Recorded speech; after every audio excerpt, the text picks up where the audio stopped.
On dit que certains tambours ne battent plus. Non pas par oubli, mais par peur. Au cœur d'un village africain, un silence pèse, lourd, ancestral. Un seul son, et les anciens secrets referaient surface. Mais quand une jeune fille touche l'interdit, le sang, les esprits, et les vérités enterrées s'éveillent. Et toi, serais-tu prêt à entendre ce que cache le silence? Le soleil se couchait lentement sur Ngala, projetant une lumière dorée sur les toits de chaume et les chemins de terre ocre qui serpentaient entre les cases. Une douce odeur de bois brûlé, de manioc grillé et de fleurs de karité flottait dans l'air du soir.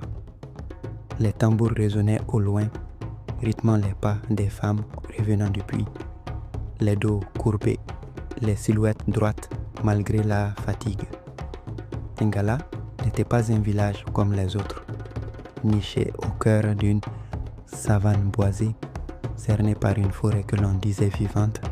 Il ne figurait sur aucune carte.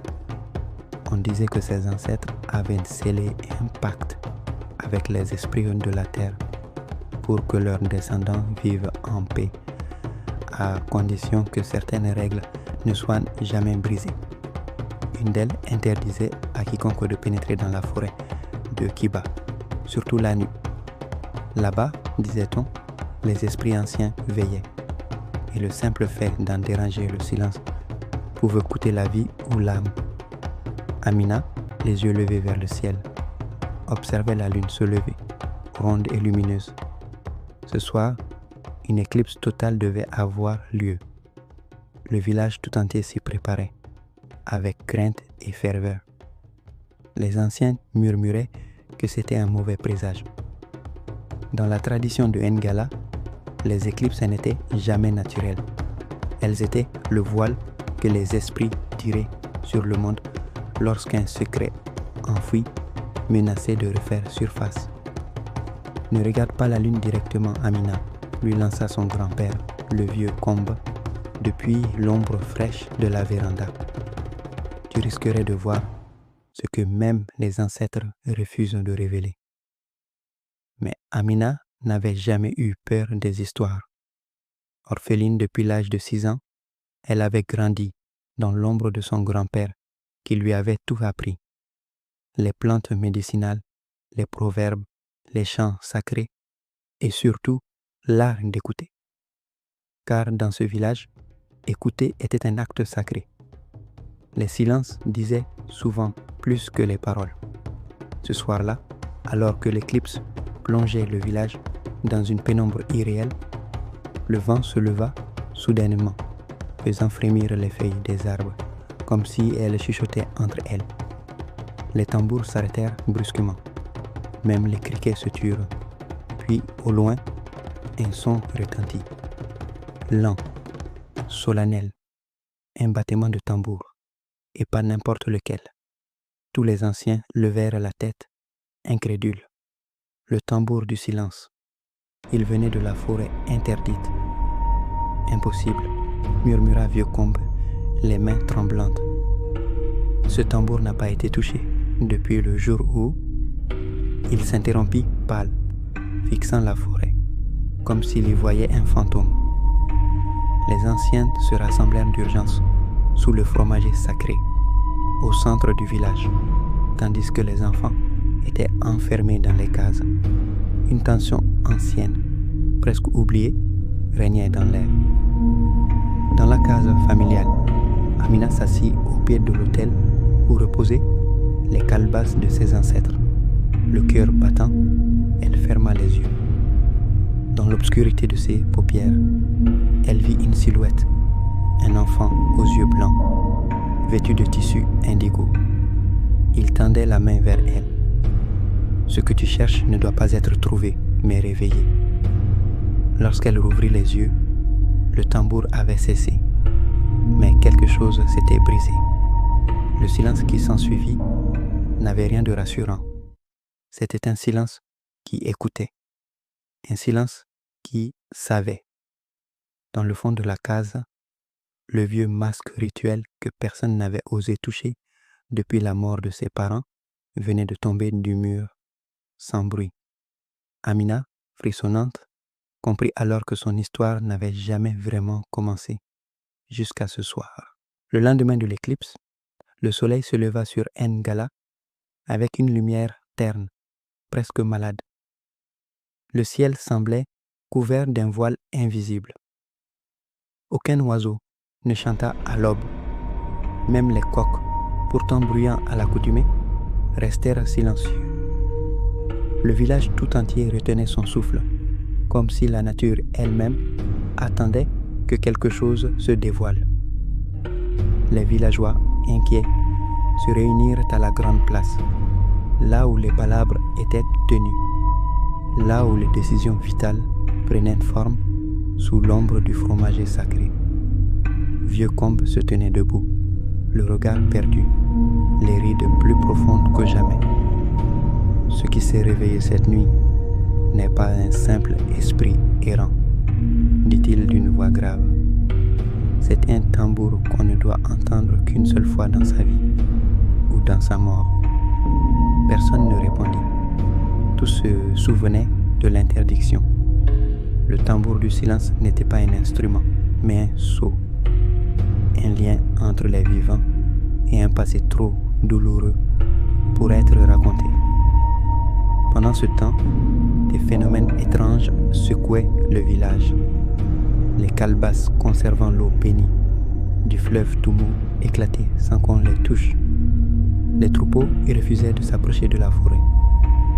Et le plus étonnant, Baba Soro, le vieux mendiant aveugle et muet depuis 30 ans, se mit à parler, dans une langue oubliée. Les anciens furent convoqués. Amina, cachée derrière le rideau d'une case, écoutait. C'est la langue des premiers initiés, dit une vieille prêtresse. Ce qu'il dit n'est pas un message, c'est un avertissement. Baba Soro, le visage couvert de sueur, répétait inlassablement.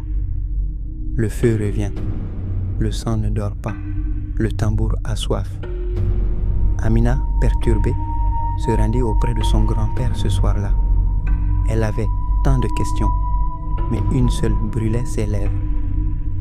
Dis-moi la vérité, grand-père. Pourquoi le tambour s'est-il réveillé la nuit de l'éclipse? Que s'est-il passé avec mes parents? Le vieux Combe détourna le regard. L'amour que j'ai pour toi me force au silence. Il y a des vérités qui tuent. Mais Amina ne recula pas. Pour la première fois, elle sentit une colère nouvelle l'envahir. Une force étrangère à sa nature douce. Une voix intérieure ancienne lui soufflait de ne pas reculer. La nuit suivante, les rêves d'Amina devinrent plus intenses. Elle revit l'enfant aux yeux blancs, assis sous le baobab sacré, qui lui montra une clairière. Là, un tambour battait tout seul, entouré de chaînes rouillées et de symboles peints avec du sang. Elle vit des femmes pleurer. Elle vit un homme masqué qui riait pendant que le feu dévorait une case. Elle vit le visage de son père. Amina se réveilla en sursaut. Son cœur battait comme s'il voulait briser sa poitrine. Au petit matin, elle prit une décision irrévocable. Elle allait braver l'interdit, entrer dans la forêt de Kiba et chercher la vérité par elle-même. Avant de partir, elle s'approcha du vieux masque tombé du mur. En le soulevant, elle découvrit, dissimulé derrière, un petit talisman brisé, orné de perles noires et rouges, le symbole de l'ordre des veilleurs. Une société secrète disparue depuis plus de 50 ans, que l'on disait capable de parler aux morts. Amina comprit que son sang portait un héritage que son grand-père avait tenté d'enterrer. Mais le passé, lorsqu'on tente de l'enterrer vivant, revient toujours avec des racines. Et dans les profondeurs de la forêt de Kiba, le tambour n'avait pas fini de parler. Les premières lueurs de l'aube peinaient à percer la canopée dense de la forêt de Kiba. Chaque pas qu'Amina faisait semblait éveiller des présences invisibles. Le sol était moite, tapissé de feuilles anciennes et de racines noueuses semblables à des mains pétrifiées. La forêt respirait, elle parlait et elle écoutait. À l'intérieur, le temps semblait suspendu. Les bruits familiers du monde s'étaient têtus, remplacés par un grondement sourd, presque organique. Amina marchait sans boussole, guidée uniquement par les visions de ses rêves. Les branches s'écartaient, parfois devant elle, comme poussées par une volonté supérieure. D'autres fois, elle la griffait au passage, comme pour la tester. Après des heures de marche, elle atteignit une clairière que le soleil n'atteignait jamais. Là, posé au centre comme un cœur noir au milieu d'un autel vivant, se trouvait le tambour du silence. Haut, massif, fait d'un bois que même les termites semblaient craindre. Les symboles gravés sur ses flancs brillaient faiblement, comme si une encre spirituelle les nourrissait encore. Amina s'approche avec lenteur. Dès qu'elle effleura le cuir tendu du tambour, une décharge lui parcourut le bras. Elle chancela et fut projetée dans une vision. Elle se retrouva dans le passé, spectatrice impuissante d'un rituel nocturne. Autour du tambour se tenaient 7 figures encapuchonnées, disposées en cercle. L'un d'eux, plus grand, tenait un couteau d'ivoire. Devant eux, une femme pleurait, tenant dans ses bras un nourrisson. On l'obligea à poser l'enfant sur le tambour. Des chants gutturaux résonnaient. Le chef leva le couteau, mais au dernier moment, l'un des encapuchonnés hurla, empêchant le sacrifice. Une lutte s'ensuivit. Le feu se déclencha, et dans le chaos, Amina vit le visage jeune de vieux Combe. Elle hurla et sortit de la vision en sueur, le cœur battant à rompre. Les mots gravés sur le tambour dans une langue oubliée devinrent soudain lisibles à ses yeux. Le pouvoir naît du sang versé. Le silence protégeait la lignée. Mais un jour, le sang réclamera parole. Effrayée mais déterminée, elle quitta la clairière avec cette vérité brûlante. Le pouvoir du village reposait sur un pacte interdit. Et ses parents avaient été tués non pas accident, mais pour tenter de briser ce cycle. Le retour et la confrontation. De retour au village, Amina retrouva Malik, un jeune devin errant récemment arrivé de l'Est, qui portait lui aussi un pendentif similaire à celui trouvé derrière le masque. Il la crut immédiatement. Il avait vu les mêmes symboles dans les grottes de son clan. Ensemble, ils commencèrent à reconstituer l'histoire perdue du pacte des ancêtres. Il y a 50 ans, lors d'une terrible sécheresse, les anciens de Ngala avaient conclu un pacte avec une entité de la forêt nommée Zambi Akulu, un esprit ancien capable d'attirer la pluie en échange d'un sacrifice, le silence éternel sur certains événements et la transmission du tambour comme totem et sceau du pacte. Ceux qui tentaient de parler mourraient et leurs descendants héritaient de visions, de malédictions ou de dons étranges. Amina comprit que sa lignée maternelle était liée à ce pacte. Sa mère, enceinte d'elle, avait voulu le rompre et en avait payé le prix. Son père avait tenté de la protéger. Ses vieux Combes lui-même, par loyauté envers le village, plus qu'envers sa propre fille, qui avait permis leur mise à mort. Mais voilà, Amina avait survécu, et elle portait en elle le réveil du tambour. Le soir du jugement, la nuit suivante, Amina convoqua le conseil du village. Dans la grande clairière devant le fromager sacré, elle révéla la vérité. Les anciens protestèrent. Certains tombèrent à genoux, d'autres détournèrent les yeux. Puis, Vieux Combe s'avança. Son visage était fatigué, vidé. Je voulais protéger le village. Je ne savais plus distinguer le devoir de l'amour. J'ai obéi aux morts et j'ai trahi les vivants.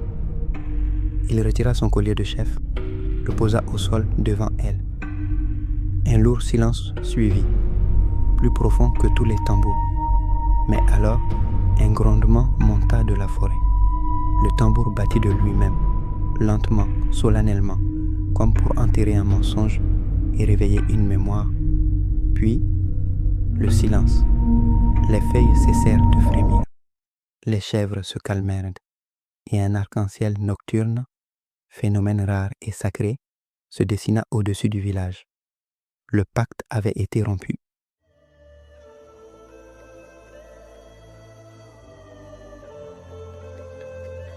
Le lendemain du rituel, une pluie fine tomba sur Ngala. Elle ne ressemblait à aucune autre. Elle n'était ni lourde ni violente, mais douce, tiède, presque caressante, comme si le ciel versait des larmes de réconciliation. Les anciens levèrent les yeux, les bras ouverts. Ils comprirent que les esprits avaient été apaisés. Dans la case familiale, Amina veillait sur le vieux combe. Le vieux sage, affaibli, ne parlait presque plus. Sa respiration était calme, mais ses yeux, d'habitude vifs, étaient perdus dans des souvenirs que lui seul pouvait encore entendre. « Tu as rétabli l'équilibre, petite fille, » murmura-t-il faiblement. « Là où j'ai protégé un mensonge, tu as porté la lumière. » Amina lui prit la main, les yeux humides. « Tu n'as pas trahi. Tu as eu peur. Et moi aussi, parfois. Mais j'ai compris que la vérité n'est pas un poison. Elle est un feu. Elle détruit, puis elle éclaire. » Il ferma les yeux, un léger sourire sur les lèvres. Le dernier souffle quitta son corps, au moment précis où un rayon de soleil perça les nuages. Le silence qui suivit ne fut pas celui de la peur, mais de la paix. Dans les semaines qui suivirent, Amina fut nommée gardienne du savoir ancestral, un rôle jamais occupé par une femme auparavant. Les règles du passé étaient tombées en même temps que le pacte. Elle ne dirigeait pas avec des interdits, mais avec la parole, le chant et l'écoute. Le tambour, quant à lui, fut enterré sous les racines du fromager sacré, scellé non par la peur, mais par le souvenir. Malik, le devin errant, resta au village. Il devint le compagnon d'Amina, non par amour de possession, mais par communion d'âmes blessées et guéries ensemble. Ensemble, ils enseignèrent aux enfants l'histoire du tambour, sans la glorifier, sans l'occulter. Le village de Ngala devint un lieu où l'on venait de loin pour apprendre l'art de réconcilier les vivants avec les morts, les traditions avec la vérité, les silences avec la parole juste. Les saisons avaient tourné. Les branches du fromager sacré s'étaient épaissies, ses racines enfoncées plus loin encore dans la mémoire du sol. Les enfants de Ngala couraient autour de lui, leur rire effaçant les ombres d'autrefois. Le nom du tambour du silence n'était plus prononcé avec crainte, mais avec respect, non plus comme un avertissement, mais comme un rappel. Un matin de saison sèche, alors que le vent emportait la poussière vers les terres rouges de l'ouest, Sira, fille d'Amina, s'installa au pied du fromager. Elle tenait un petit carnet de peau et un calame trempé dans l'encre d'écorce. Ses cheveux tressés brillaient au soleil, et ses yeux, ces mêmes yeux éveillés que sa mère, fixaient l'horizon, là où la forêt de Kiba continuait de veiller en silence. Amina, désormais vieillissante, main droite, s'assit à ses côtés. « Tu écris encore ?»« J'écris pour que l'oubli ne nous mange pas, pour que les enfants sachent que le feu, un jour, a failli nous brûler tous. » Amina sourit doucement. Sa main ridée caressa les cheveux de sa fille. « Alors écris aussi ceci, que le feu, même lorsqu'il détruit, laisse place à une terre plus fertile. » Elles restèrent là, sans parler, à écouter. Le vent portait avec lui les chuchotements des générations passées. Mais il n'y avait plus de peur, seulement une paix vibrante, profonde, enraciné dans la vérité révélée. À la tombée du jour, le village s'éclaira de lampes à huile. On ne battait plus les tambours du silence, mais ceux de la vie, du partage, du renouveau. Des chants montèrent, portés par des voix jeunes et anciennes. Des contes furent racontés, et parmi eux, celui d'une jeune fille qui avait marché dans la forêt interdite pour offrir à son peuple une vérité plus grande que le mensonge ancestral. Et au cœur de tout cela, invisible mais certain, le tambour battait encore, non plus sous forme d'objet, mais dans chaque être irréconcilié. Il y a des silences qu'il faut briser pour entendre enfin la paix. Il y a des traditions qu'il faut interroger pour que la vérité respire. Et parfois, il faut une voix seule pour éveiller un peuple tout entier. La vérité est une flamme. Elle peut brûler, mais elle éclaire. Les traditions ont leur sagesse, mais lorsqu'elles deviennent prisonnières du silence et de la peur, elles étouffent la vie qu'elles sont censées protéger. Le véritable héritage n'est pas celui que l'on cache, mais celui que l'on transforme avec courage et amour. Car il vaut mieux affronter une vérité douloureuse que vivre une paix fondée sur le mensonge. Et parfois, il faut une voix, même tremblante, pour libérer un peuple du poids de ses non-dits. Le silence a protégé une lignée, mais à quel prix? Car chaque famille, chaque cœur, cache un tambour qui ne résonne plus. Un tambour fait de douleurs tues, de vérités enterrées, de noms que l'on ne prononce plus. Le leur battait pour survivre. Le tien, bat-il encore? Dis-moi, quel secret gardes-tu si profondément? Que même le silence le redoute? Quel secret caches-tu?